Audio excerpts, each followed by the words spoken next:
सुबह का समय होता है। जंगल में पक्षियों का मधुर संगीत गूंज रहा है। टूनी का घोंसला एक बड़े पेड़ की ऊंची डाल पर है। टूनी अपनी बेटी और उसके दोस्तों के लिए स्वादिष्ट व्यंजन बनाने में व्यस्त है। टूनी के पति राजू चिड़े को चील ने घायल कर कर मार दिया था।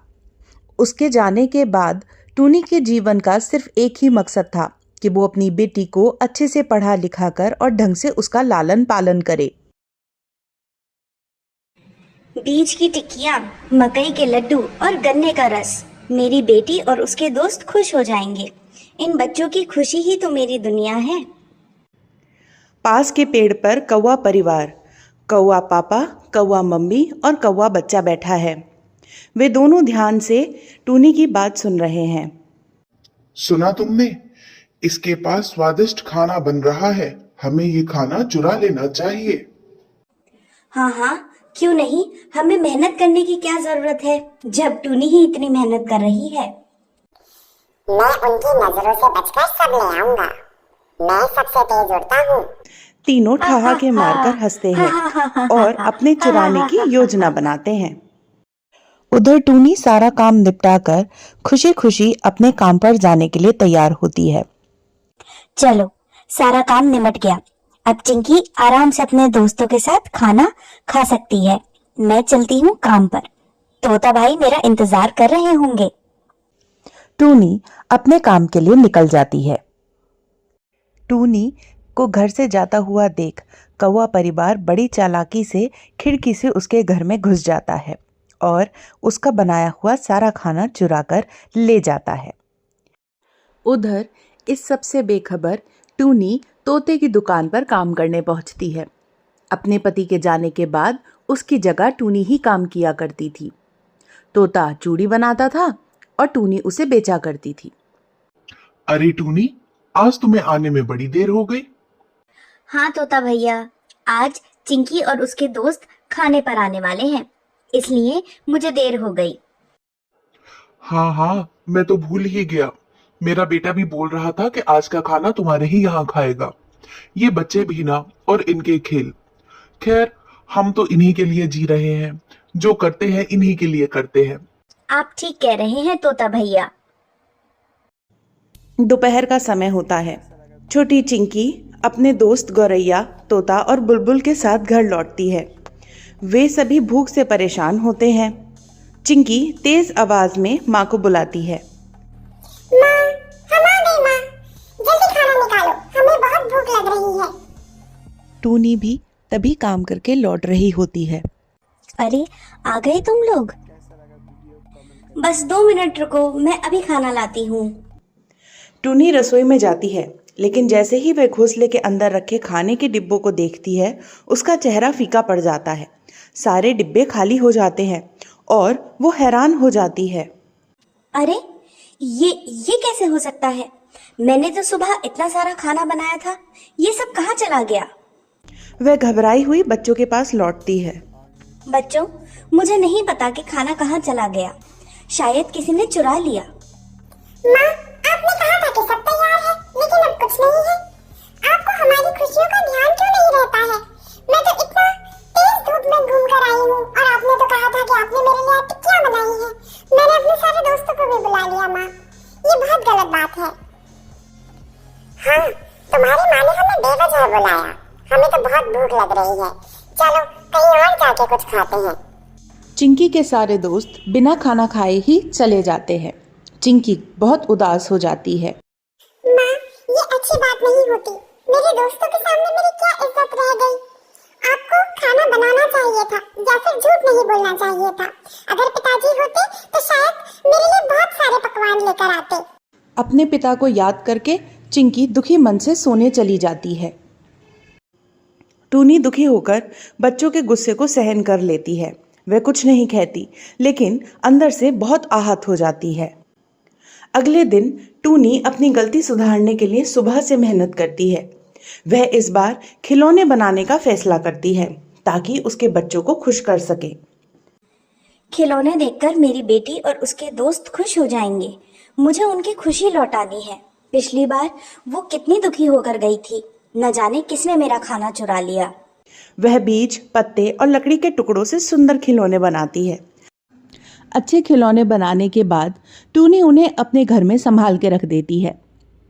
चलो ये अच्छा हुआ, अब तो चिंकी बिल्कुल खुश हो जाएगी। अब मुझे चलना चाहिए, तोता भाई मेरा इंतजार कर रहे होंगे। चलो अब अपना दिन का काम निपटाती हूँ। खिलौने रख के टूनी वहां से चली जाती है, इस बात से अनजान कि फिर से कौवा परिवार उसके घर पे नजर जमाकर बैठा हुआ है। देखो पापा, इस बार भी हमें मेहनत नहीं करनी पड़ेगी।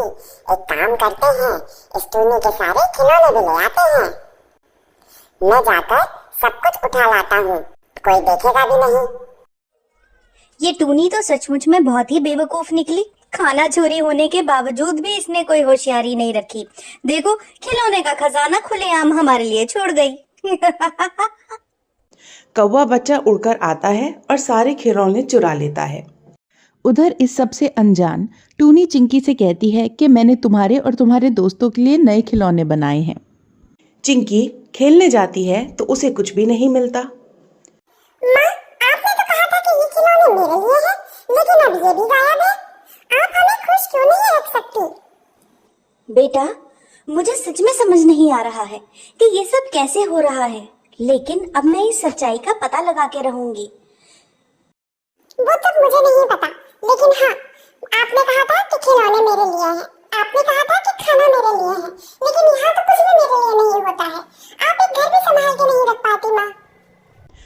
टूनी बहुत दुखी हो जाती है, लेकिन मन ही मन सोचती है कि इस बार वो इस साजिश का पता लगा के रहेगी कि कौन उसके घर में आकर चोरी कर रहा है। मेरे प्यारे दोस्तों, आपको वीडियो पर ये फोटोग्राफ दिख रहा है? इसके अंदर साफ दिखता है कि 70% लोग मेरे चैनल को सिर्फ देखते हैं लेकिन सब्सक्राइब नहीं करते। प्लीज हमारे चैनल को सब्सक्राइब कीजिए, क्योंकि ऐसी कहानियां आप तक लाने में बहुत मेहनत लगती है और आपका थोड़ा सा प्रोत्साहन हमारे लिए बहुत महत्वपूर्ण होगा। धन्यवाद। रात का समय होता है। टूनी आसपास की निगरानी करती है। वे कौवे के घोंसले की तरफ ध्यान से देखती है। कौवा परिवार घोंसले में मजे से बैठा है। देखो, हमने खाना और खिलौनों का कितना बड़ा खजाना जमा कर लिया है। हाँ, अब हमें कई दिनों तक चोरी करने की जरूरत नहीं पड़ेगी। टूनी यह सब देख लेती है और उसका गुस्सा चरम सीमा पर पहुंच जाता है। ओहो, तो ये सब इन कौवों की चाल थी। अब मैं सबके सामने इनको बेनकाब करूंगी। अगले दिन टूनी खाने और खिलौनों को एक खुली जगह पर रखती है। वह चुपके से अपनी बेटी और अन्य पक्षियों को पास बुलाती है। सभी छिपकर देखते हैं। माँ, आप ये सब क्या कर रही हैं? और ये सामान आपने यहाँ पर क्यों रख रखा है? बस देखती रहो बेटा, तुम्हें सारी सच्चाई का पता चल जाएगा। थोड़ी देर बाद कौवा परिवार चुपके से आता है। कौवे का बच्चा खाने और खिलौनों को चुराने की कोशिश करता है। तभी टूनी जोर से चिल्लाती है, ठहरो चोर, अब भागने की कोशिश मत करना। सभी पक्षी बाहर निकल आते हैं और कौवा परिवार फंस जाता है। माँ, आप सही कह रही थी। ये तो कौवे ही हमारा सामान चुरा रहे थे। इसका मतलब आपने सच में मेरे लिए खाना बनाया था और आपने खिलौने भी मेरे लिए ही लेकर आए थे। तुम्हें शर्म नहीं आती कौवे, दूसरे की मेहनत का सामान चुराते हो? सभी पक्षी मिलकर कौवों को घेर लेते हैं और कौवे परिवार डर कर माफी मांगता है। हमें माफ कर दो, हमसे गलती हो गई। हम आपके बाद ऐसा नहीं करेंगे। रहने दो कालू, हम सब तुम्हारी असलियत जानते हैं। तुम और कावेरी कोई काम धाम तो करते नहीं हो और अपने बेटे को भी अब अपनी ही तरह निकम्मा बना दिया है। जब देखो दूसरों की मेहनत का किया हुआ सामान चुराते रहते हो। तुम्हें तो इस जंगल में ही रहने का अधिकार नहीं है। नहीं नहीं, ऐसा मत करो। हमें इस जंगल से मत निकालो। हम कहाँ जाएंगे? इस बार तो हम तुम्हें माफ कर देंगे, लेकिन अगर दोबारा चोरी की तो हम तुम्हें इस जंगल से निकाल देंगे। कौवा परिवार शर्मिंदा होकर वहां से चला जाता है। चिंकी अपनी माँ को गले लगाती है। माँ, मुझे माफ कर दो, मैंने आपको गलत समझा। आप दुनिया की सबसे अच्छी माँ हो। तुम मेरी सबसे प्यारी बेटी हो, मैं हमेशा तुम्हारे लिए अच्छा ही चाहूंगी। सभी पक्षी खुश होते हैं और माँ बेटी का रिश्ता और गहरा हो जाता है। तो इस कहानी से आपको क्या सीख मिलती है? हमेशा कार्य मेहनत से करना चाहिए। चुराया हुआ सामान या आसानी से हासिल करी हुई चीज स्थायी रूप से आपके पास नहीं रहती। लेकिन मेहनत और समझदारी से की हुई काम हमेशा जीवन भर आपके साथ रहता है। अगर आपको ये कहानी अच्छी लगी तो हमारे चैनल को लाइक, शेयर और सब्सक्राइब जरूर करें और हमें कमेंट करके बताएं कि आपको ये कहानी कैसी लगी।